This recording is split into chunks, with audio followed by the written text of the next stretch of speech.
გურჯაანის აგრარულ ბაზარს თითქმის 80 წლიანი ისტორია აქვს. იგი მოსახლეობას 1950 წლიდან ემსახურება და მუნიციპალიტეტისთვის ყოველთვის საჭირო და მნიშვნელოვანი სავაჭრო ობიექტია.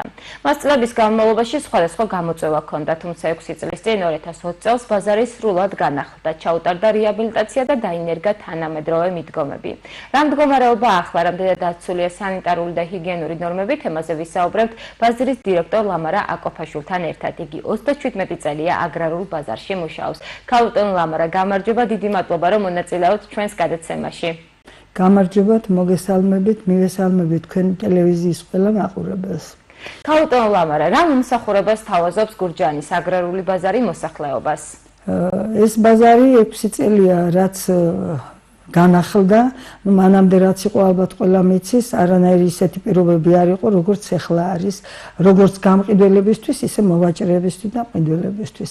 რა პირობებია შექმნილი იმისათვის, რომ ალფუჭებადი პროდუქტები, ხორცი, ყველი, რძის ნაწარმი, თევზი ყველა წესის დაცვით იყიდებოდეს? მაგისთვის სამაცივრო პირობებია შექმნილი, ხორცი ყოველთვის მაცივარში ინახება, ყოველთვის ასევე ყველიც მაცივარშიც და სპეციალური წაკა არის და იმაში ინახება მაცივრებთან ერთად. ზოგან ხილიც ინახება მაცივრებში ისეთი, რომელიც მალფუჭადი არის სამაგისო პირობები, რომ მაცივარში ინახება ეს ხილი, ისე რომ მომხმარებლამდე მიდის სრულიად სუფთა პროდუქტი. როგორც ვიცი, სურსათის ეროვნული სააგენტოც აქტიურად ამოწმებს ხოლმე პროდუქტს და დარღვევები იშვიათად არის. ბიახ, სურსათის ეროვნული სააგენტო ძალიან გვეხმარება ამ მხრივ, რომ ჩვენ მოსახლეობამდე მივიტანოთ სუფთა პროდუქტი, ჯამთელი და ჯანსაღი. ამისათვის ძალიან ხშირად მობრძანებიან ხოლმე ჩვენთან სახორცეს გვიმოწმებენ, დამლაშავეს გვსჯიან, ვისაც კაი პირობები აქვს, რა თქმა უნდა, ის გააგრძელებს იმავე პირობებით მუშაობას. ბაზარი თვითონ ეს სადაც ხორცი იყიდება, ძალიან სუფთავდება ყოველთვის, როგორც იატაკი, ისე ჭერი.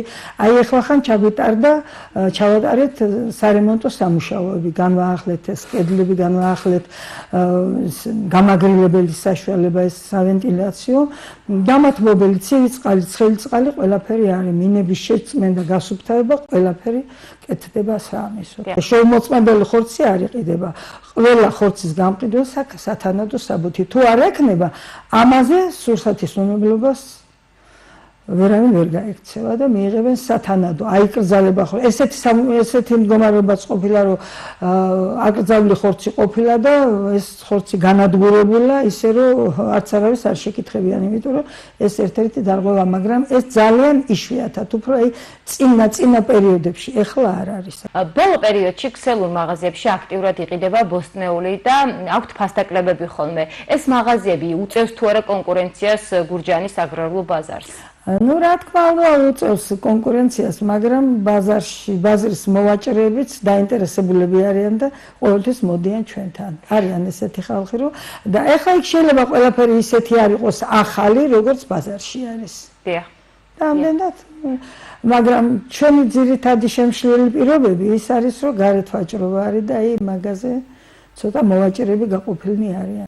ჩვენ ძალიან სუფთა პროდუქტს ყიდით, რა თქმა უნდა, ამას სურსათის ეროვნული სააგენტოც აღნიშნავს ხოლმე და გარეთ დაწყობილი პროდუქტი, მით უმეტეს ხორცი, ყველი ახლა ამჟამად არ არის, მაგრამ ბოსტნეულის და ბახჩეულის საშიშია, იმიტომ რომ ეგ რაღაცა დაავადებებს იწვევს ქუჩაში და გზაზე და ჩვენთან ეს პირობები არ არის და ამდენად უფრო სანდო და უფრო სუფთა პროდუქტი არის ჩვენი ბოსტნეული, ბახჩეულის და რა თქმა უნდა ყველაფერი.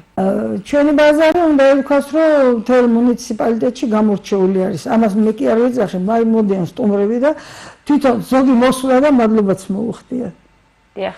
ჩემთვის რომ აი ესეთი კაი ბაზარი უნდა ითქვას, რომ საქართველოში არ არის, მაგრამ ესეც ხო არ არის, არა, მეტნაკლებად ყველგან კარგია, ცუდი არის, მაგრამ ჩვენი ბაზარი ნამდვილად რომ გამორჩეული არის, თუნდაც კახეთის ზონაში. იყიდება ადგილობრივი პროდუქტი, ნატურალური, ახლა საზამთროს რო არავინ შემოიტანს თურქეთიდან, ეს ხო ფაქტია არა და ყველაფერი ადგილობრივია, სულ ყველაფერი. ისე რომ მართლაც პროდუქტი ჯანმრთელი და ჯანსაღია სასარგებლო ადამიანისთვის. ტურისტები თუ სტუმრობენ ხოლმე? ძალიან ხშირად მოდიან სტუმრები, ძალიან ტურისტები საზღვარგარეთიდან მოდიან და მე გასაუბრება გვაქვს ხოლმე და მადლობით წასულა ყველა. მადლობით. იმიტომ რომ თითოეულმა მოვაჭრე მიცის ახლა ცნობს ტურისტი არ და ზოგი შექმნის რაღაცა, ზოგი თავაზიანად ელაპარაკება და ისინიც ისჩვენენ ამ ყურადღებას ჩვენს მიმართ. რამდენად მნიშვნელოვანი არის, რომ მუნიციპალიტეტს აქვს აგრარული ბაზარი? იმიტომ მნიშვნელოვანი, რომ ჯერ ერთი მთელი მუნიციპალიტეტი სარგებლობს ამ ბაზრით. მეორეც კარგი არის, ყველანაირი პირობები არსებობს, როგორც სისუფთავით, ისე სველი წერტილები, ჩვენ ყოველთვის გვაქვს წყალი თუ კი არსებობს, ბაზარში არის ამის საშუალება, ცივი ახალი წყალი მიირთვა და აქედან გამომდინარე სისუფთავეც არსებობს. რა სამომავლო გეგმები გაქვთ კიდევ თუ გეგმავთ რომ განავითაროთ?